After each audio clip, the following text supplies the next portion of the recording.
दोस्तों, कितना हसीन पल होता है ना जब एक जिंदगी इस दुनिया में कदम रखती है।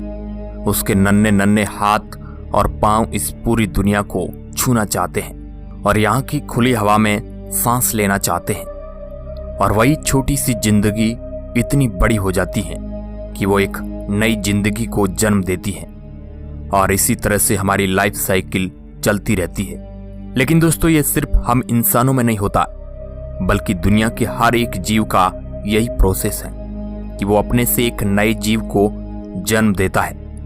और आपको हम इंसानों के जन्म देने का पूरा प्रोसेस तो पता ही होगा, लेकिन क्या आपने कभी किसी जानवर को एक नया जन्म देते हुए देखा है? अगर नहीं देखा है तो ये वीडियो बिल्कुल आपके लिए है, क्योंकि आज हम आपको कुछ ऐसा दिखाने वाला है जो शायद ही आपने कभी देखा होगा अपनी जिंदगी में। तो बिना देर किए चलिए वीडियो हमारा शुरू करते हैं। हेलो दोस्तों, मैं हूं आपका दोस्त सुरेश सांचोरी। आप देख रहे हैं रहस्य टेलीविजन यूट्यूब चैनल एलिफेंट। दोस्तों, अब आप ये बात पूरी तरह से जानकर हैरान हो जाएंगे कि एक हाथी का गर्भकाल 22 महीनों का होता है। यानी कि आप खुद ही समझ लीजिए कि हम इंसानों के गर्भकाल के दोगुने से भी ज्यादा होता है, जिसकी सबसे बड़ी वजह यह होती है कि एक हाथी का बच्चा पूर्ण रूप से विकसित होता है और जब वो पैदा होता है तो उसका वजन 90 से लेकर 150 किलो के बीच में होता है। दोस्तों, असल में एक मादा हाथी अपने बच्चों को अधिकतर रात के समय में ही जन्म देती है। हालांकि ऐसा बिल्कुल नहीं है कि वो दिन के समय में जन्म नहीं देती है। और जब एक हथनी बच्चे को जन्म देती है तो सबसे पहले एमिनोटिक ब्लेडर बाहर आता है, जो गुब्बारे जैसा दिखाई देता है, जिसके बाद 90 से लेकर 150 किलो तक वजनीय यह बच्चा डायरेक्ट नीचे जमीन पर गिरता है। लेकिन जब वो गिरता है तो वो पूरी तरह से चेतन नहीं होता है। लेकिन जैसे ही उसके बच्चे की मां उसे लात मारती है, वैसे ही उसे थोड़ा होश आता है और फिर वो थैली से निकलने की कोशिश करता है। ये बच्चा महज आधे घंटे में खड़ा होकर चलने की कोशिश करता है और कुछ ही देर में वो चलना भी शुरू हो जाता है, जिसके बाद वो दूध पीता है और तब कहीं जाकर सभी लोग मिलकर उस बच्चे के जन्म की खुशियां मनाना शुरू कर देते हैं। आप मानो या ना माने, लेकिन हाथी हम लोगों से कहीं ज्यादा सोशल होते हैं, जहां पर सभी हाथी मिलकर सभी की खुशी और गम में एक दूसरे का साथ देते हैं। वो ना सिर्फ खुशियों में एक साथ नाचते गाते हैं, बल्कि गम में भी एक दूसरे के लिए आंसू बहाते हैं। चीता।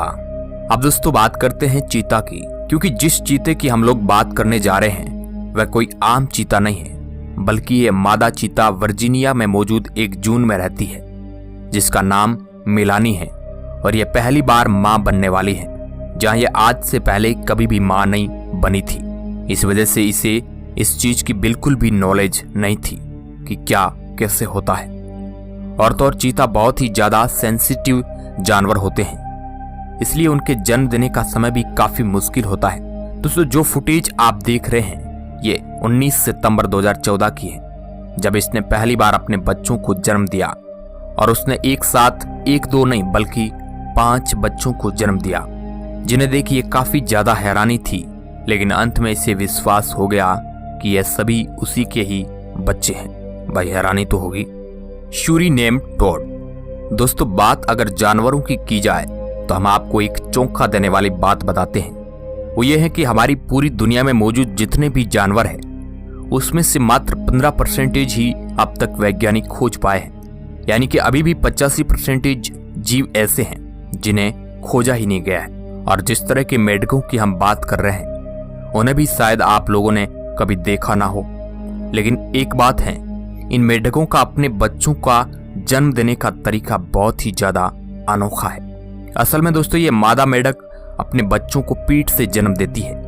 और होता यह है कि मादा अपने अंदर से 60 से 100 अंडे छोड़ती है।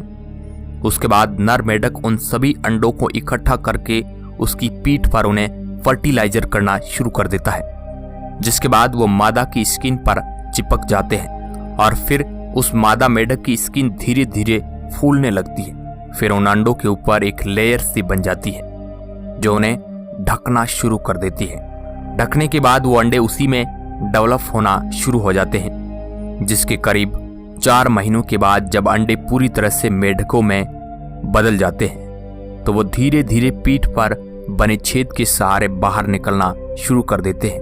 और जब बच्चे पीठ को चीर कर बाहर निकलना शुरू करते हैं तो वो नजारा वाकई में देखने लायक और बहुत ही अनोखा लगता है। कंगारू। दोस्तों, अब कंगारू के बारे में तो आप सभी जानते होंगे। ये एक स्तनधारी जीव है जो अधिकतर आपको ऑस्ट्रेलिया में मिलेगा। हम आपको बता दें कि एक विकसित कंगारू 2 मीटर तक लंबा हो सकता है और उसका वजन 90 किलो के आसपास हो सकता है। लेकिन अगर बात करें उनके अपने बच्चों को जन्म देने की तो उसका प्रोसेस बिल्कुल अलग होता है, क्योंकि अधिकतर लोगों को तो ऐसे ही लगता है कि उनके बच्चे इनके पेट में बने पॉकेट में ही जन्म लेते हैं। लेकिन हम आपको बता दें कि ऐसा बिल्कुल नहीं है।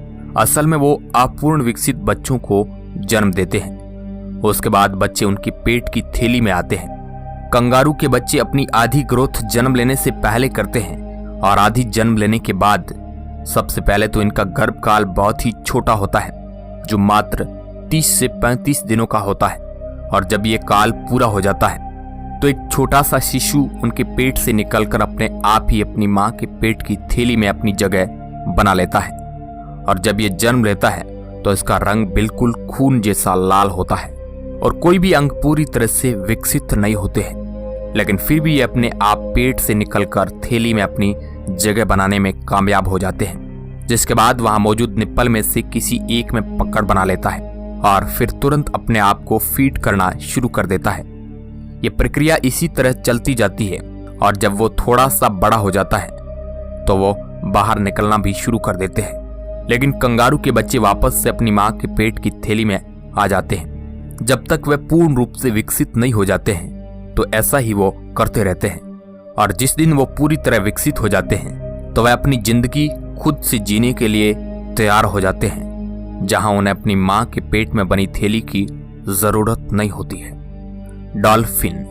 दोस्तों, डॉल्फिन का भी अपने बच्चों को जन्म देने का तरीका बहुत ही निराला है। सबसे पहले तो हम आपको बता दें कि इसका गर्भ धारण काल 10 महीनों का होता है, जिस वजह से ये 1 साल में एक ही बच्चे को जन्म देती है। और सबसे चौंका देने वाली बात यह है कि जब डॉल्फिन अपने बच्चे को जन्म देती है तो सबसे पहले इनकी पूंछ बाहर आती है, जो कि कुदरत का ही करिश्मा समझ लीजिए।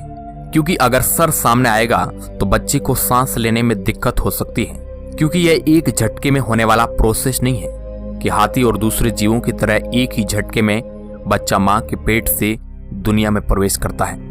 डॉल्फिन्स का बच्चे को जन्म देने का प्रोसेस थोड़ा अलग होता है, जहां इन्हें बच्चे को जन्म देने में करीब 2 से 3 घंटे का समय लगता है। और सबसे ज्यादा चौंका देने वाली बात तो यह है कि जब ये बच्चे को जन्म देती है तो उसके कुछ ही देर बाद बच्चे अपने मां के साथ तैरना भी शुरू कर देते हैं। वह भी ऐसे कि ना जाने कितने सालों से इन्हें तैरना आ रहा है, मानो ऐसा लगता है कि इन्हें ट्रेनिंग दी गई है पहले। जिराफ।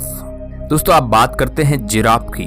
जैसा कि हम सभी को यह बात बहुत अच्छे से पता है कि जिराफ दुनिया के सबसे लंबे जीव होते हैं, जिनकी लंबाई 18 फीट तक होती है और ये पूरी तरह से शाकाहारी होते हैं। लेकिन बात जब बच्चे पैदा करने की आती है तो इनका केस थोड़ा हटके है, क्योंकि जहां दुनिया भर में बाकी जीवों के बच्चों को आराम से पैदा किया जाता है, वही जिराफ के बच्चों का जन्म भी ऊंचाई से गिरकर होता है, मानो उसे बचपन से ही सिखाया गया हो कि ऊंचाई से दोस्ती करके ही चलना है। तभी तो जब एक जिराफ का बच्चा पैदा होता है तो वो 6 फीट की ऊंचाई से नीचे गिरता है।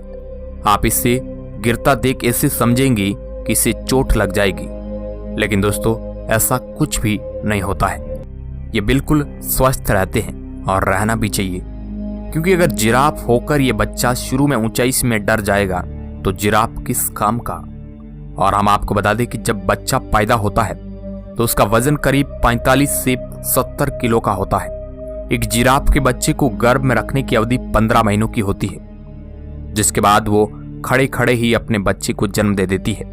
जन्म देने के बाद बच्चे 6 फीट तक लंबे होते हैं। अब आप खुद ही सोचिए, जहां इंसानों को 6 फीट तक लंबा होने में 20 साल लगते हैं, वहीं जिराफ पैदा होते ही इतना लंबा होता है। और अगर चलने की बात करें तो जहां हम इंसानों को पैदा होने के 1-1.5 साल बाद चलना आता है, तो वही जिराफ के बच्चे पैदा होते ही 2-3 घंटे के अंदर चलना शुरू कर देते हैं। तो दोस्तों, आज की इस वीडियो में बस इतना ही।